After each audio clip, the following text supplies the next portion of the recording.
আসসালামু আলাইকুম। মজার আধুনিক রান্না চ্যানেলে নতুন আরও একটি রেসিপি দেখার জন্য সবাইকে আন্তরিক অভিনন্দন।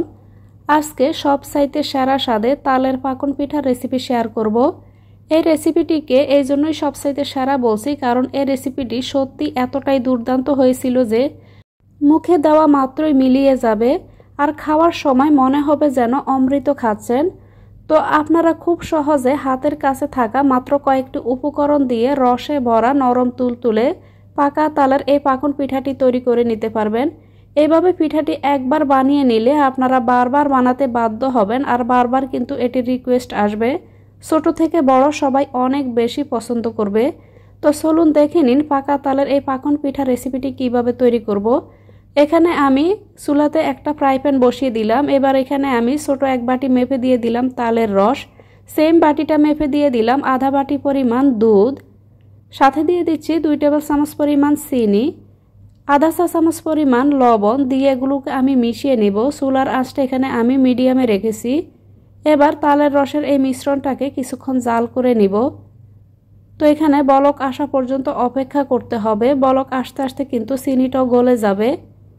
তো এখানে আমি চিনিটাকে গলিয়ে নিয়েছি, সেই সাথে এখানে তালের রসের এই মিশ্রণটার মধ্যে কিন্তু বলক চলে এসেছে। এই পর্যায়ে এখানে আমি সেম বাটি মেপে এখানে দিয়ে দিব 1 বাটি পরিমাণ ময়দা। আপনারা চাইলে এখানে আটাটাও নিতে পারেন। চুলার আঁচটা এই পর্যায়ে আমি মিডিয়াম থেকে একটু লো করে দিয়েছি। এবার এগুলোকে আমি এভাবে মিশিয়ে একটি খামির তৈরি করে নিব।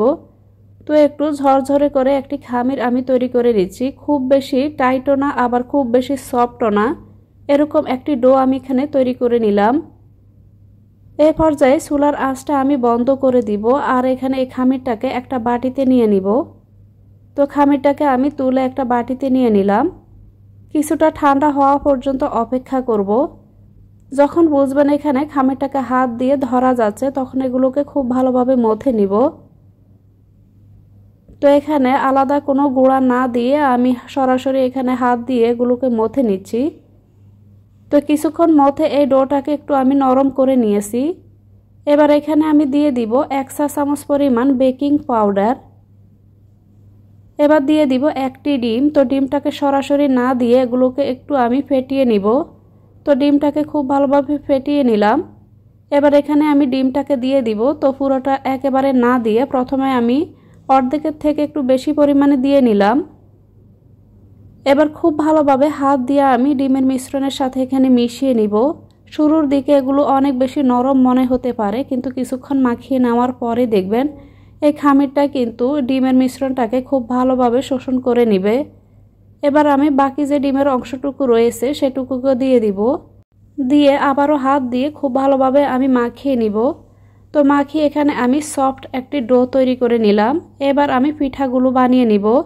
তো হাতটাকে আমি ধুয়ে পরিষ্কার করে নিলাম। এবার আমি হাতের মধ্যে সামান্য কিছুটা তেল মাখিয়ে নিয়েছি। এবার আমি এখান থেকে কিছুটা মিশ্রণ নিয়ে নিলাম। তো পিঠাগুলো যতটুকু বড় বা ছোট করতে চান সেই অনুযায়ী এখানে কিছুটা মিশ্রণ নিয়ে নেবেন। তো এখানে আমি 2 হাতের তালুতে গড়িয়ে একটি বল বানিয়ে নিয়েছি। এবার পছন্দ মতো একটি ডিজাইন করার জন্য এখানে আমি ফুলঝুরি পিঠার যে ছাঁচটা সেই ছাঁচটা নিয়েছি। তো এখানে এই বলটার ঠিক মাঝখানে এভাবে আমি ফুলঝুরি পিঠার যে লাঠিটার অংশ থাকে সেটিকে রাখবো। রেখে হালকা হাতে চারপাশে এভাবে একটু হালকা হাতে চেপে নিব। এতে করে দেখবেন খুব সুন্দর একটা ডিজাইন তৈরি হবে। তো আপনারা চাইলে কিন্তু আপনারা আপনাদের পছন্দ মতো যেই কোনো ডিজাইন দিয়েও কিন্তু পাকন পিঠাগুলো তৈরি করে নিতে পারবেন। তো এখানে চামচ দিয়ে আমি এভাবে এগুলোকে একটু গাঢ় করে দাগগুলো দিয়ে দিব। এতে করে পিঠাটি দেখতে সুন্দর দেখাবে। একটা কাঠি দিয়ে মাঝখান থেকে এভাবে ছিদ্র করে নিব। তো এখানে আমি পিছন থেকে এভাবে আমি ছিদ্রটা করে নিব। তো একটি পিঠার ডিজাইন আমি তৈরি করে নিয়েছি। এবার আমি আরও একটি পিঠার ডিজাইন আপনাদের সাথে শেয়ার করব। তো এখানে সেম ভাবে 2টি পিঠা বানিয়ে নেওয়ার পর এখানে আপনাদের সাথে আরও একটি পিঠার ডিজাইন শেয়ার করছি। তার জন্য এখানে স্কোয়ার শেপের যে কুকি কাটারটা ছিল সেটি নিলাম। এবার আমি কুকি কাটারের মাঝখান থেকে এভাবে আমি এই মিশ্রণটাকে রাখবো। রেখে হালকা হাতে এভাবে চেপে আমি চারপাশে সমান করে নিব। খুব সাবধানতার সাথে এবার আমি কুকি কাটারটাকে উঠিয়ে নিব। তবে কুকি কাটারটা ইউজ করার আগে অবশ্যই এটিতে একটু তেল মাখিয়ে নেবেন। এতে করে খুব সহজেই কিন্তু পিঠার ডিজাইনটি বেরিয়ে আসবে। তো হালকা হাতে একটু চেপে নিলাম। এবার আমি এখানে আরও একটু ডিজাইন করে নিব যেন পিঠাগুলো দেখতে সুন্দর দেখায়। তো কুকি কাটারের এখানে নিচ থেকে কিন্তু একটু আঁকা বাঁকা জিগজ্যাগ একটা ডিজাইন আছে। তো সেটিকে এখানে আমি ডিজাইন হিসেবে এভাবে হালকাভাবে এভাবে শেপে একটি ডিজাইন করে নিচ্ছি। আপনারা আপনাদের হাতের কাছে যে কোনো কিছু দিয়ে কিন্তু খুব সহজে পছন্দ মতো ডিজাইন করে নিতে পারেন। তো দেখতে পাচ্ছেন পিঠাটি কিন্তু অনেক বেশি সুন্দর হয়েছে। একেবারে সিম্পলভাবে খুব সহজ কয়েকটি ডিজাইনে আমি এখানে আজকের এই পিঠাগুলো তৈরি করব। তো একইভাবে এখানে আমি সবগুলো পিঠা বানিয়ে নিয়েছি। এবার আমি এখানে যেহেতু দুধে ভিজাবো তার জন্য এখানে দুধটাকে জাল করে নিব। তো এখানে নিয়ে নিলাম 700 ml পরিমাণ লিকুইড দুধ, কয়েকটি এলাচ, 1 চিমটি পরিমাণ লবণ। চুলার আঁচটা এবার মিডিয়ামে রেখে দুধটাকে আমি জাল করে নিচ্ছি। কিছুক্ষণ পর নেড়েচেড়ে এভাবে মিশিয়ে নিব যেন নিচ থেকে লেগে না যায়। তো অবশ্যই কিছুক্ষণ পর পর এগুলোকে নেড়েচেড়ে মিশিয়ে নেবেন, আর দুধটাকে বসিয়ে কিন্তু এখান থেকে সরা যাবে না। তো দুধটা যখন কিছুটা গরম হয়ে গিয়েছে তখন এখানে আমি দিয়ে দিলাম আধা কাপ পরিমাণ চিনি। এবার আবারও এগুলোকে মিশিয়ে নিব। আমার চ্যানেলে বিভিন্ন ধরনের পিঠার কিন্তু বেশ কিছু রেসিপি শেয়ার করা আছে, আর তাল দিয়েও বানানো কিন্তু বেশ কিছু রেসিপি শেয়ার করা আছে। চাইলে আপনারা চ্যানেলটি ভিজিট করে দেখে নিতে পারেন। আশা করছি রেসিপিগুলো আপনাদের অনেক ভালো লাগবে। তো এখানে দুধটাকে আমি জাল করে নিলাম। এখানে দুধটাকে বলক আসার পর আমি আরও 3 থেকে 4 মিনিটের মতো জাল করে নিয়েছি। আপনারা চাইলে কিন্তু এখানে দুধটা জাল করার সময় এখানে কিছু গুঁড়া দুধও দিতে পারেন।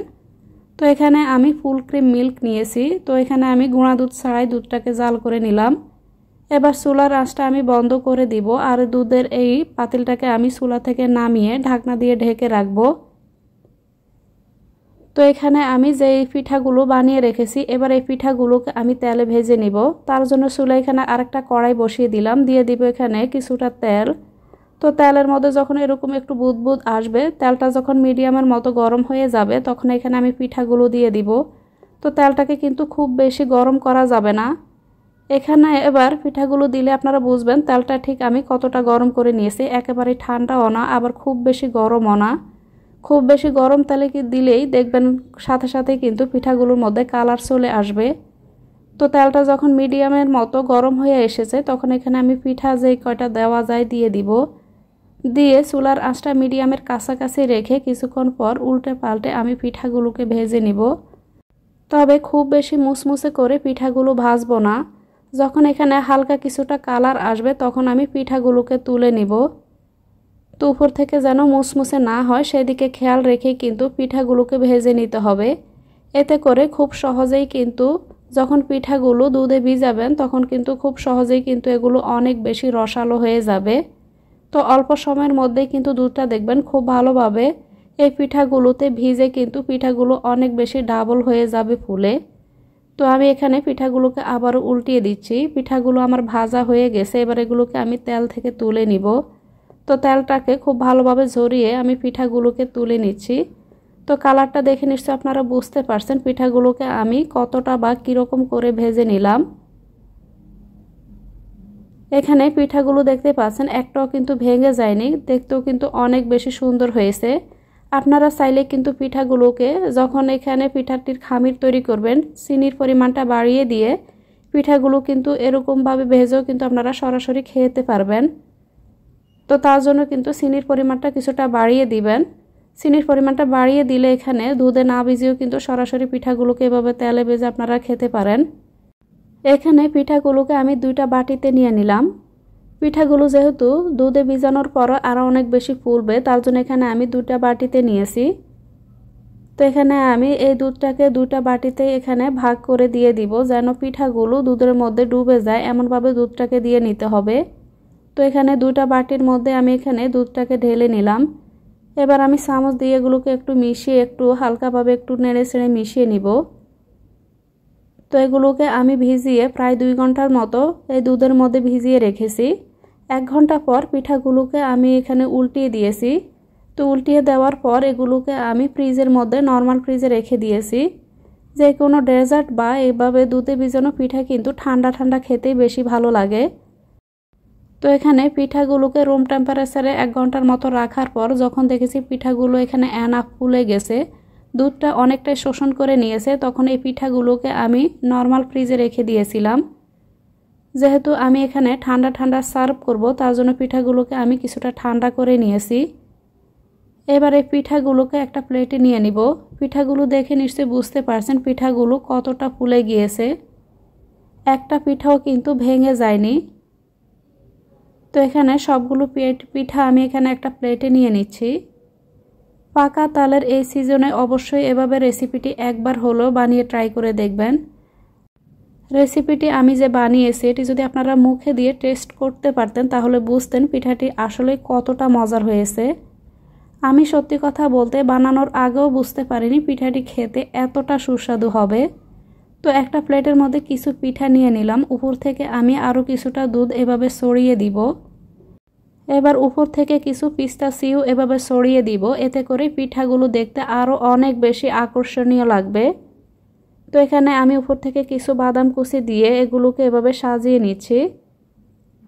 এবার আলাদা আরেকটা প্লেটের মধ্যে আরও দুটি পিঠা নিয়ে নিব। আপনাদের সাথে আমি পিঠাগুলো ভেঙে শেয়ার করব যে ভিতর থেকে কতটা সফট আর নরম তুলতুলে হয়েছে।